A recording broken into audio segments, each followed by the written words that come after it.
Capacitor and capacitance. क्या होता है कैपेसिटर? पीछे कैपेसिटर क्या होता है?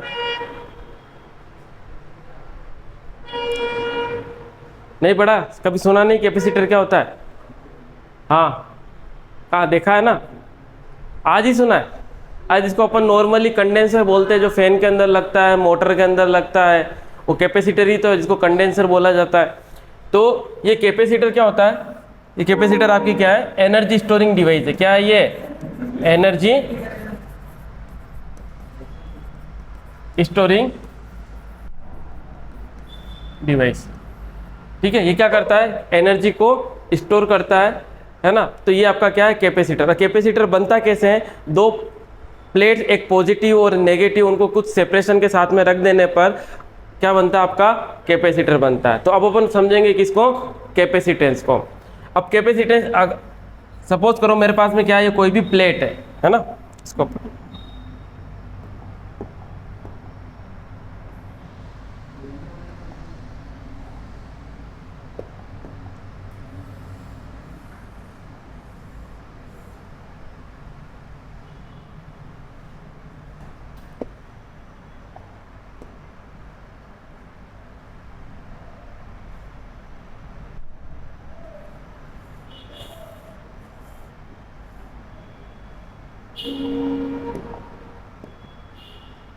ठीक है, कोई भी प्लेट है, इसके ऊपर क्या है?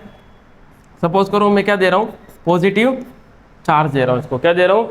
Positive charge. अब क्या होगा कि जैसे जैसे मैंने इसके ऊपर क्या दिया? पॉजिटिव चार्ज दिया। लेट सपोज मैंने क्यू चार्ज इसको दे रहा हूँ मैं। अब मैं इसको कंटिन्यू क्या देता जा रहा हूँ? पॉजिटिव चार्ज देता जा रहा हूँ। अगर सपोज करो, अगर जितना ज़्यादा मैं इसको चार्ज दूंगा तो इसका पोटेंशियल इंक्रीज होगा, डिक्रीज होगा? क्या होगा? डिक्रीज होगा, इंक्रीज होगा?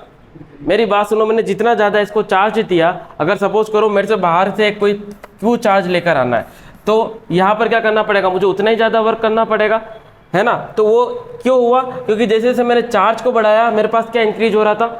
पोटेंशियल भी इंक्रीज हो रहा था, क्योंकि जितना ज़्यादा चार्ज होगा उसका उतना ही ज़्यादा क्या होगा? पोटेंशियल होगा। तो चार्ज बढ़ाने पर क्या हो रहा था कि धीरे धीरे मेरे पास में क्या इंक्रीज हो रहा था? पोटेंशियल भी इंक्रीज हो रहा था। अब क्या होगा? एक टाइम के बाद क्या होगा कि चार्ज में इसको देता रहूँगा तो क्या हमेशा इसके प्लेट के ऊपर चार्ज ये स्टोर करता रहेगा क्या? चार्ज स्टोर करता रहेगा क्या? एक टाइम के बाद में क्या होगा? ये चार्ज स्टोर करना बंद कर देगा, यानी कुछ लिमिटेशन होगी, उस लिमिट के बाद में चार्ज स्टोर करना बंद कर देगा। क्या फिर अब इसका पोटेंशियल इंक्रीज होगा क्या? क्या होगा? पोटेंशियल इंक्रीज होगा क्या इसका? नहीं होगा। तो यहीं पर क्या होगा कि अब इसका पोटेंशियल कैसे इंक्रीज किया जाए, उसी के लिए हमने क्या किया कि सपोज करो यहाँ पर मैंने क्या कर दिया, एक मैंने प्लेट लाकर रख दी जो कि कैसी थी? Negatively charge. यानी एक प्लेट के ऊपर मैंने कैसा चार्ज दिया?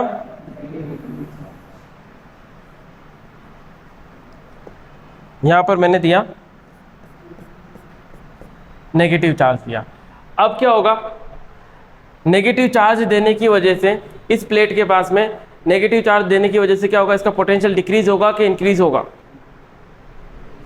भाई एक चीज़ तो ये समझना कि किसी भी प्लेट को डायरेक्टली पॉजिटिव चार्ज नहीं दे सकते अपन। क्या होगा कि अपन ने क्या किया? इसको दोनों चार्ज दिए। क्या दिए? दोनों। अब यहाँ पर क्या हुआ कि मैंने इसको अर्थ कर दिया। क्या कर दिया? अर्थ कर दिया। तो नेगेटिव चार्ज कहाँ चला जाएगा? ग्राउंड में चला जाएगा। कहाँ चला जाएगा? इसके पास कौन सा बचा? अब पॉजिटिव चार्ज। इस तरीके से इसके पास पॉजिटिव चार्ज आया। अब क्या हुआ कि मैं इसके पास में क्या लेकर आया? कोई भी प्लेट लेकर आया जिसके पास दोनों चार्ज होंगे, पॉजिटिव भी होगा और नेगेटिव। अब क्या होगा? जैसे प्लेट में पास में लेकर आया तो किसको अट्रैक्ट करेगा? नेगेटिव को या पॉजिटिव को? अरे ये पॉजिटिव चार्ज प्लेट है, ये किसी प्लेट है? पॉजिटिव। अब मैं एक प्लेट ऐसी लेकर आया जिसके पास पॉजिटिव और नेगेटिव दोनों थे, तो ये किसको अट्रैक्ट करेगा? नेगेटिव चार्ज को या पॉजिटिव चार्ज को? नेगेटिव को करेगा ना। इसके पास पॉजिटिव है तो कौन से आयन चार्ज को अट्रैक्ट करेगा? ये नेगेटिव को। अब क्या कर दिया? जब इसने इसको अट्रैक्ट कर लिया तो अब मैंने इसको क्या कर दिया? ग्राउंड कर दिया। तो पॉजिटिव चार्ज कहाँ चला जाएगा? ग्राउंड। तो इस प्लेट के पास कौन सा चार्ज बचा? सिर्फ नेगेटिव। इसके पास सिर्फ कौन सा बचा? पॉजिटिव। अब क्या हुआ मुझे ये बताओ, क्या अब मेरे पास में पोटेंशियल सेम रहेगा क्या? यहाँ पॉजिटिव चार्ज था और ये आपका क्या था? नेगेटिव चार्ज था। अब मेरे पास में जो पोटेंशियल डिफरेंस है वो क्या हो जाएगा? चेंज हो जाएगा। क्या हो जाएगा? ये माइनस है और ये आपके पास में पॉजिटिव प्लस है, तो ये क्या हो जाएगा, इसमें से ये माइनस करेंगे तो इसका पोटेंशियल क्या हो गया, डिक्रीज हो गया। अब पोटेंशियल डिक्रीज हो गया तो अब मैं इसको क्या कर सकता हूँ, और ज़्यादा चार्ज दे सकता हूँ, और ज़्यादा इसके अंदर क्या कर सकता हूँ, मैं चार्ज स्टोर कर सकता हूँ। तो इसीलिए हमने क्या किया, दो पैरेलल प्लेट्स ली जिनके पास में क्या था, एक पॉजिटिव चार्ज और एक के पास में क्या था, आपके पास नेगेटिव चार्ज। इससे क्या हुआ, मेरा पोटेंशियल क्या हो गया, डिक्रीज हो गया। अब मैं और ज़्यादा नंबर ऑफ क्या कर सकता हूँ, चार्ज को स्टोर कर सकता हूँ। तो यहाँ पर क्या हुआ, मुझे ये बताओ कि जो चार्ज था, ये पोटेंशियल था, किसके ऊपर डिपेंड कर रहा था, है ना। तो यानी कि जितना ज़्यादा चार्ज होगा उतना ही ज़्यादा क्या होगा, जितना ज़्यादा चार्ज होगा उतना ज़्यादा इसका क्या होगा, पोटेंशियल होगा। हाँ, कम क्यों करना है, मैंने आपसे शुरू में क्वेश्चन पूछा था कि एक टाइम के बाद ये चार्ज को लेना स्टोर करेगा क्या, ये स्टोर नहीं करेगा, क्योंकि इसका क्या हो जाएगा, कंप्लीट पोटेंशियल के ऊपर क्या हो जाएगा, इसके ऊपर चार्ज स्टोर हो जाएगा। तो मैंने जैसे इसका क्या किया, पोटेंशियल को डिक्रीज किया, तो इसके अंदर हम क्या कर सकते हैं, और चार्ज इसको हम दे। अभी देखना और समझ में आएगा फॉर्मूला से। क्यू डायरेक्टली प्रोपोर्शनल है किसके, पोटेंशियल के। जैसे जैसे चार्ज बढ़ाऊंगा तो पोटेंशियल भी क्या होगा, बढ़े। क्यों, क्योंकि पॉजिटिव चार्ज है, जितना ज़्यादा पॉजिटिव चार्ज है उतना ही ज़्यादा मुझे किसी एक्सटर्नल चार्ज को यहाँ लाने पर क्या करना पड़ेगा, वर्क करना पड़ेगा। तो ऑब्वियस सी बात है, चार्ज बढ़ा रहा हूँ तो पोटेंशियल भी क्या हो रहा है, मेरा इंक्रीज हो रहा है। अब क्या हुआ, अगर मैं प्रोपोर्शनल हटाऊंगा तो क्या आएगा, प्रोपोर्शनली कांस्टेंट। तो क्या आ जाएगा, Q is equal to CV। तो ये जो C है ये क्या लिख सकता हूं मैं, Q बाई V। और यही C आपका जो कांस्टेंट है क्या कहलाता है, कैपेसिटेंस। क्या कहलाता है, ठीक है, ये आपका कांस्टेंट क्या कहलाता है, कैपेसिटेंस। या हम ये बोल सकते हैं ये रेशियो है किसका, चार्ज एंड पोटेंशियल का। तो कैपेसिटेंस इसकी यूनिट क्या होती है,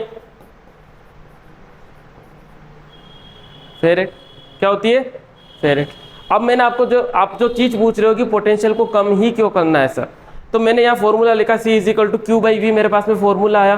अब मुझे इसका कैपेसिटेंस बढ़ाना है, क्या बढ़ाना है, इस कैपेसिटर का कैपेसिटेंस बढ़ाना है। तो कैपेसिटेंस बढ़ाने के लिए क्या मैं चार्ज को इंक्रीज कर सकता हूँ, ये एक प्लेट है, इस सेम प्लेट का अगर मैं क्रॉस सेक्शन एरिया चेंज ना करूँ तो क्या मैं इसका चार्ज बढ़ा सकता हूँ, सेम प्लेट के ऊपर तो उतना ही चार्ज आएगा जितना वो ले सकता है। बट यहाँ पर क्या कर सकता हूँ मैं, पोटेंशियल है, पोटेंशियल को मैंने क्या कर दिया, डिक्रीज कर दिया। तो पोटेंशियल को जैसे ही डिक्रीज किया मैंने तो कैपेसिटेंस क्या हो जाएगा, बढ़ेगा नहीं बढ़ेगा, ये क्या है, इन्वर्सली प्रोपोर्शनल है। तो इसको कम करूंगा तो ये क्या हो जाएगा, बढ़ जाएगा। तो यहाँ हमारे पास में लिमिटेशन थी, चार्ज को तो हम नहीं बढ़ा सकते, एक लिमिट के बाद में किसको कम कर सकते हैं, पोटेंशियल को। तो कैपेसिटर में हमने क्या किया कि एक प्लेट ऐसी लेकर आए जिसके पास में क्या आ गया, नेगेटिव चार्ज आ गया, जिससे हमने उसका क्या बढ़ा दिया, कैपेसिटेंस बढ़ा दिया। तो इसीलिए कैपेसिटेंस बढ़ाने के लिए हम क्या कर सकते हैं, पोटेंशियल कम कर सकते हैं, ना कि चार्ज को इंक्रीज कर सकते हैं। चार्ज तो एक टाइम तक ही क्या होगा, आपका इंक्रीज होगा। और ये C क्या कहलाता है, आपका कैपेसिटेंस कहलाता है। इसकी यूनिट क्या होती है, कैपेसिटेंस की क्या होती है, फेरेड होती है। क्या होती है, फेरेड होती है। इसमें डाउट है किसी को, तो ये आपका एनर्जी स्टोरिंग जो डिवाइस है वो क्या कहलाती है, कैपेसिटर कहलाती है। और कैपेसिटेंस क्या है, वो कितना चार्ज उसके अंदर स्टोर कर सकता है, ठीक है। तो ये आपके पास में क्या हो जाएगा, कैपेसिटर एंड कैपेसिटेंस। इसमें पैरेलल प्लेट कैपेसिटर, हम क्या करेंगे, वही अभी जो अपन ने प्लेट्स बनाई थी, अब किसकी बात करेंगे, उसी पैरेलल प्लेट कैपेसिटर की हम बात करेंगे कि अगर हमारे पास में पैरेलल प्लेट है तो उनका जो कैपेसिटेंस है वो कितना होगा।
ठीक है। प्लस से आपके माइनस की तरफ क्या रहेगी, इलेक्ट्रिक फील्ड की डायरेक्शन रहेगी, और दोनों के बीच में सेपरेशन मैंने कितना माना है, डी माना है। क्या माना है, डी माना है। इसका क्रॉस सेक्शन एरिया, लेट से जो प्लेट है उसका क्रॉस सेक्शन एरिया क्या मान लेते हैं, ए मान लेते हैं, है ना। ए इसका क्या हो जाएगा, क्रॉस सेक्शन एरिया हो जाएगा। अब आपको बताया कि जो कैपेसिटेंस है वो जो सी इजिकल टू क्या होता है, C is equal to Q by V. अच्छा मुझे ये बताओ वी इजिकल टू क्या होता है,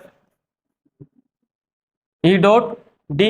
अपन एक रिलेशन निकाला था किसके अंदर, इलेक्ट्रिक फील्ड और पोटेंशियल के बीच में, तो वो किसके ऊपर डिपेंड कर रहा था, डिस्टेंस के ऊपर डिपेंड कर रहा था। अपन ने नहीं निकाला था E is equal to del V by del L निकाला था, E is equal to del V by del L. L क्या था वहां पर, डिस्टेंस थी, डेल एल क्या था वहां पर, डिस्टेंस थी, तो डिवाइड में था तो किस में आ गया ये, मल्टीप्लाई में। तो पोटेंशियल इजिकल टू क्या होता है, ई डॉट डी हो जाएगा।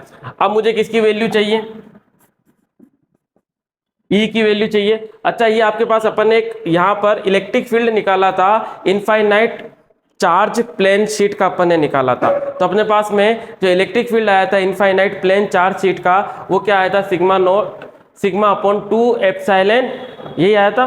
तो मेरे पास में दो प्लेट्स है, इसका क्या हो जाएगा, सिग्मा अपॉन 2 एप्सिलॉन नोट, इसका भी क्या हो जाएगा, सिग्मा अपॉन 2 एप्सिलॉन नोट। तो मेरे पास में जो टोटल इलेक्ट्रिक फील्ड है वो क्या हो जाएगा, sigma upon 2 epsilon note plus sigma upon 2 epsilon note. कितना हो जाएगा ये, हाफ एंड हाफ कितना हो जाएगा, सिग्मा अपॉन एप्सिलॉन नोट हो जाएगा। तो इलेक्ट्रिक फील्ड आ गया मेरे पास में, तो ये कहाँ पुट कर सकता हूँ मैं, इसके अंदर। तो V इजिकल टू क्या हो जाएगा मेरे पास में, sigma upon epsilon naught into D. Initial formula क्या था मेरे पास में, C is equal to Q by V. तो V की वैल्यू पुट कर सकता हूँ यहाँ पर, तो क्या हो जाएगा, C is equal to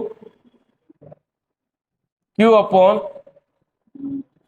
sigma 1 upon में तो कहाँ चला जाएगा, ऊपर, एप्सिलॉन नोट इंटू डी, यही होगा। अच्छा मुझे ये बताओ कि Q बाई सिग्मा, इसको क्या लिख सकता हूं मैं, अपन ने एक रिलेशन देखा था, सिग्मा क्या था, सरफेस चार्ज डेंसिटी था, क्या था, यानी चार्ज पर यूनिट एरिया, ये निकाला था अपन ने, sigma is equal to charge per unit area. इसी को हम क्या बोलते हैं, सरफेस चार्ज डेंसिटी, यही बोलते हैं। तो क्या हो जाएगा मेरे पास में, इस Q बाई ए, ये रेसिप्रोकल है, तो यहां से क्या हो जाएगा 1 अपॉन सिग्मा इजिकल टू क्या हो जाएगा, सॉरी क्या हो जाएगा, ये आपके पास में ए इधर आ जाएगा, तो क्या हो जाएगा Q अपॉन, क्रॉस मल्टीप्लाई कर दिया, ए इधर आ गया, तो Q अपॉन सिग्मा की जगह मैं क्या लिख सकता हूँ, ए लिख सकता हूँ। तो मेरे पास में जो कैपेसिटेंस है वो क्या आ गया, ए एप्सिलॉन नोट बाई, यानी जो कैपेसिटेंस है अगर अपन बात करें इन टर्म्स ऑफ प्लेट, यानी किसके ऊपर डिपेंड करेगा, उसके क्रॉस सेक्शन एरिया के ऊपर डिपेंड करेगा, और दोनों प्लेट की डिस्टेंस के ऊपर क्या करेगा, डिपेंड करेगा। यानी जितना ज्यादा डिस्टेंस होगा उतना ही कम उसका क्या हो जाएगा, कैपेसिटेंस हो जाएगा, या फिर प्लेट का जितना ज्यादा क्रॉस सेक्शन एरिया होगा उतना ही ज्यादा उसका क्या हो जाएगा, कैपेसिटेंस हो जाएगा। अच्छा एप्सिलॉन नोट आपको पता ही है क्या है, परमिटिविटी ऑफ फ्री स्पेस है आपकी, है ना। तो ये मेरे पास में दो पैरेलल प्लेट के लिए क्या आ गया, जो कैपेसिटेंस था वो कितना आ गया, A epsilon note by D. इसको याद रखना, ये भी अपने पास में आगे काम आएगा।